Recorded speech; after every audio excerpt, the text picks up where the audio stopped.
Hi, welcome to this video and audio special on The Expanse. Besides running on my YouTube channel, it's also available on the Sci-Fi Talk feed as a podcast. The Expanse is based on a novel series by James S.A. Corey, which is actually a pen name for the authors Daniel Abraham and Ty Frank. The first novel is Leviathan Wakes, and it was published in 2011 and was nominated for Hugo and Locus Awards. Caliban Wars follows it, and the latest is Nemesis Games, came out this year, and Babylon's Ashes will come out in 2016. Now, Sci-Fi announced a straight-to-series commitment on the television's adaptation of this book series. That was last April, and they ordered 10-hour-long episodes for the first season. Mark Fergus and Hawk Otsby, who wrote the pilot, directed by Terry McDonough, will serve as the writers and showrunners along Naren Shankar, who you remember from Star Trek The Next Generation. Our first conversation, taped at San Diego Comic-Con, is with Kaz Anwar, who is Alex Kamel. Yeah, even better in video. Oh, Sci-Fi Talk, right? Yeah. Oh, totally. Yeah. We talked on online? Yes, we have. Yeah. We have talked. Okay, cool. So, talk about The Expanse and who you play on this series. It's based on a series of books, but it looks really interesting. The Expanse is a series of books that have been around for about 4 or 5 years. New York Times bestselling novelist James S.A. Corey put this together. And it is basically, Earth has populated our solar system. It's about 200-300 years in the future, and as human beings are wont to do, once they've conquered new territory and colonized, without any doubt, there's always friction and conflict. And so you have colonists on the moon, colonists on Mars, colonists in the asteroid belt, and that's the maximum that our technology can push us out. And now there is unrest and dissent and resentment, all with the home world. And there's like tension and resentment, and it's just like ready for any spark to ignite some kind of war between all these people. Simply, very much like how we lived our lives when the Brits colonized all different parts of the world, and then there was always some kind of fight for independence. So that's the kind of galactic view of what The Expanse is about. But add to that kind of a Humphrey Bogart kind of detective mystery and some sort of alien thing that we've never encountered before that is part of a huge conspiracy and all sorts of incredible action, and that's what The Expanse is about. And talk about who you play.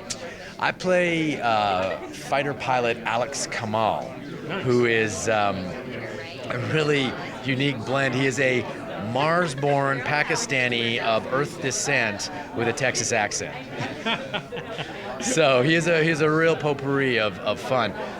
The reason being that Martians in our world, Martians were colonized by the Asians, the Pakistani Indians, and the Texans. So all the descendants of the Mars colony all are from that melange of cultures. Many of them have Texas accents. My character comes from the Mariner Valley, which is a big rift on Mars, and that's where the Texans landed.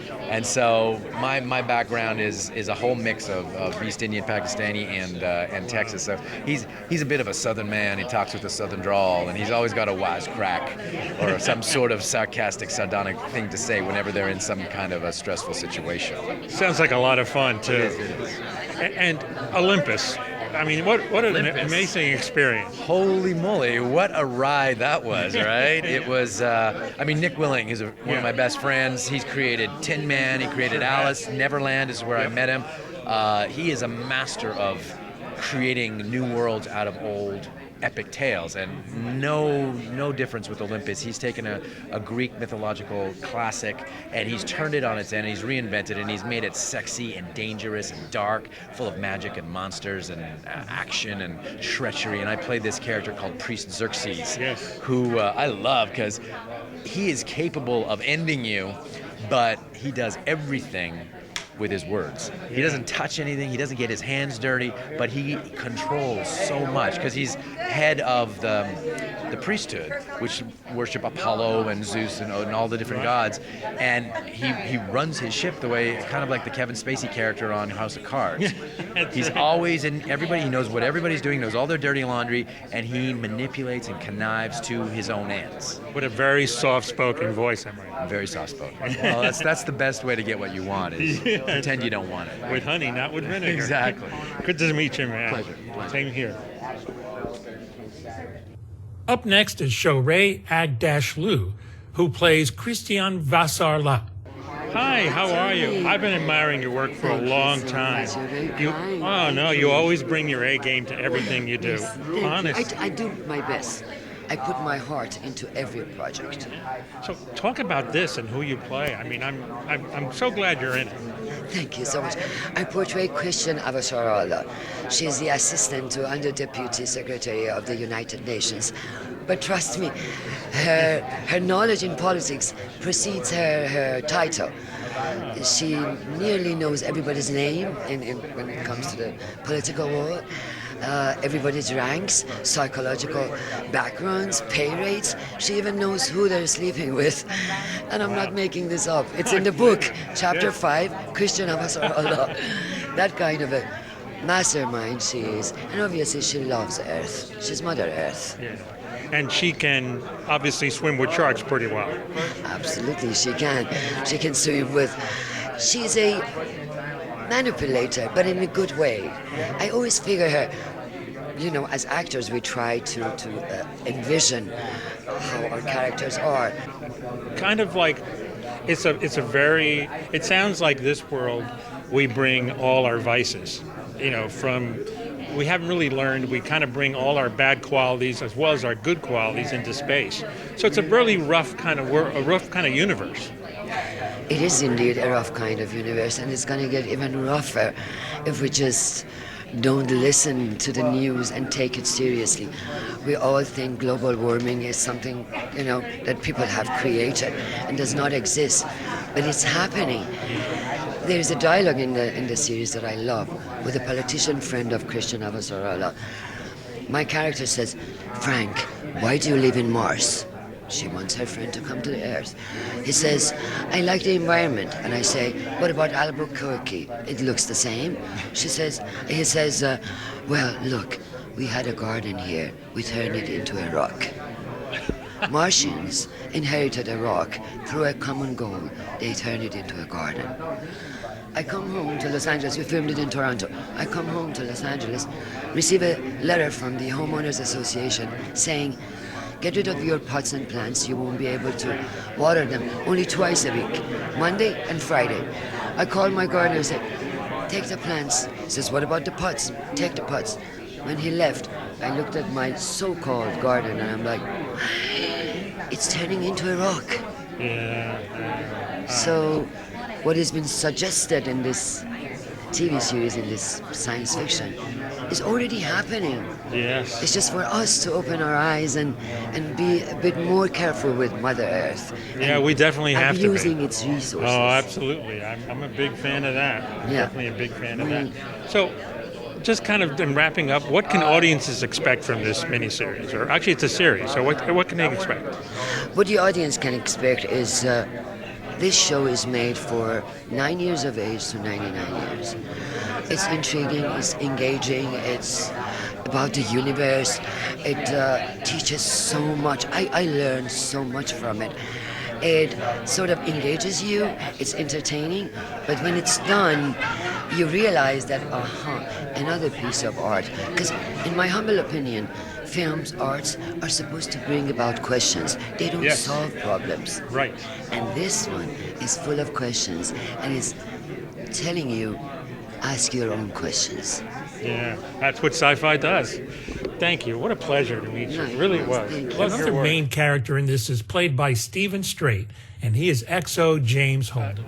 I mean, this is a best-selling series of novels. Sure. And this is a bold move by Sci-Fi. I mean, the trailer featured zero gravity sex, so we know it's not your father's sci-fi show. No. So it seems like it's a world that brings the good and the bad side of humanity into space. Absolutely. I was a big fan of the books, and I think what I really appreciated about them so much was that it managed to pull different tones from different kinds of science fiction and balance them incredibly well and gracefully. And you've got these kind of a philosophical element to the 2001, where people are having a hard time keeping their minds together out in the middle of space. And then there's a political element, kind of Battlestar-ish, on Earth going on, like a political thriller. And Thomas Jane's world is very kind of noir-y. And then for us out on the Canterbury in the middle of space, we're just trying to survive. And we tried our best to make sure that the richness of that world was portrayed with as much reality as possible, because it is enormous. I mean, the effects are gorgeous, and it's huge. I mean, these big space battles and ships and things like that.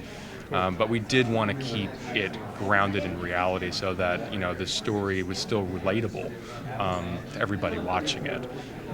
So yeah, I mean, like you said, it's like sex is a part of it. Like, it's got to happen out there too. That's I mean, right. like, it has That's to. right. So I wasn't going to be selling it for that one. that's it. So take us into the head of your character. I mean, he's out on a freighter somewhere. Sure.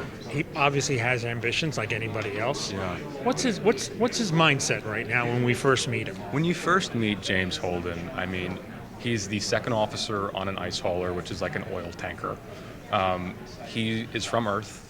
He's put himself out in the middle of nowhere with a bunch of other misfits who are trying to run from their past. And he has spent his whole life not wanting to answer to anybody. I mean, he has a huge problem with authority and doesn't want a lot of responsibility over people. He's very happy where he is, being the second officer, doesn't want to be the captain. Like the captain keeps trying to offer him promotions. He keeps turning them down. He's like, I'm good, thank you very much. But the amazing thing about Jim is that he does have a solid moral compass, and he does do the right thing when push comes to shove. And he answers this distress call, which is the right thing to do. And it gets inadvertently pulled into this much larger conspiracy that he had no idea that he would ever be involved in. And by accident, he becomes kind of the face of this kind of movement, this revolutionary movement. He becomes this bizarre kind of figure within the solar system that he's got to own now. And for me as an actor, it's an incredible arc to play with. I mean, so many colors, because he's being, literally like pulled up like into these crazy situations that he has to live up to. Yeah, sure. It was so fun. And the writing is amazing. I mean, Mark and Hawk, who were the heads of our writers' room, they wrote Children of Men, nominated for that, Iron Man. Oh, yeah. I mean, like, incredible stuff. So, we had the luxury of having amazing actors to work with every day. And a great material, and a network that really backed us. And, really grateful to them for that, because it's a huge show, and they really supported us and committed to doing that in a real way. Right, great to talk to you. Best of luck with this. Thank you so much, man. I'm happy Sci-Fi's doing something like this. Thank you, man. I appreciate that. I really am. I think it takes a little bit of balls to do something like this. Yeah, sure. Yeah, thanks, man. So appreciate it. I appreciate it, man. And next we have Thomas Jane, who kind of plays kind of a noirish Raymond Chandler-like investigator. This guy, he's actually a little bit of a private eye, kind of almost like a 40s type. Totally, yeah. Well, that was excited me. I love that genre, of literature. All that great 40s detective fiction, and 30s and 40s, 20s, 30s and 40s, and this is sort of future noir, I guess. It's very much in that vein, where it combines. I guess it just gives a new arena, and the issues that we deal with in the show are very much some of the issues that are happening, that we're dealing with now. I think that all good science fiction is a reflection of the time that it was made, and so that was what was exciting for me. I mean, it was a great story. It was great, wonderful books, and I like to just think about the stories. Think about what happens when we bring our humanness out into the solar system, you know, which is going to happen, and if we survive long enough to get off the planet. But the problem is that we're already fucking up the planet. By the choices that we've made thus far. So this story deals with what happens if we bring all the choices and all our humanness out into the solar system, you know? Is it sort of the same thing where, well, we just screw up those planets too? Or are the stakes even higher for humanity? Here's more audio on The Expanse with co-showrunners Mark Fergus and Hawk Otsby. I think in the history of us doing this adaptation, you know, we've done comic books, video games, we've done it all. These are probably the most well-formed books to have adapted. They're so well written, and everything in it is there for a reason. It doesn't feel like we had to sort of dispense with you know, that we could only sort of take 10% of the book and put it out. You know, the great thing about TV, I mean, we're feature guys normally, and there you really have to keep it moving. You know, by 4 you have to have your story set up and so forth. And the great thing about TV is that you can take time and you know, bring out the world and characters, and so that's been really great. But I think if you read the books and watched this, I think you would feel like you were like the books. Yeah. And you know, we do have the writers and novelists are in the writing room as well.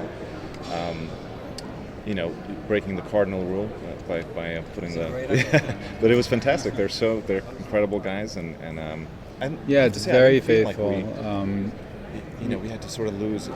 Yeah, we got to finally slow it down and not burn through story. There's so much rich material. We brought the novellas in. We've moved characters from second book forward, just to give other perspectives that are not in the first book. But the material is very adaptable because it doesn't break when you push it or you move stuff, or it doesn't fall apart, which is that can't be said for much of the stuff you adapt. So. It's really malleable like that, but they did write very cinematically, and there was very little. It's been more of a question of emphasis. Like Anderson Daw is a very small character. We thought this guy's an amazing opportunity. Let's make him a huge character. Let's bring Avasarala in from book 2 to have her perspective in the first season. Let's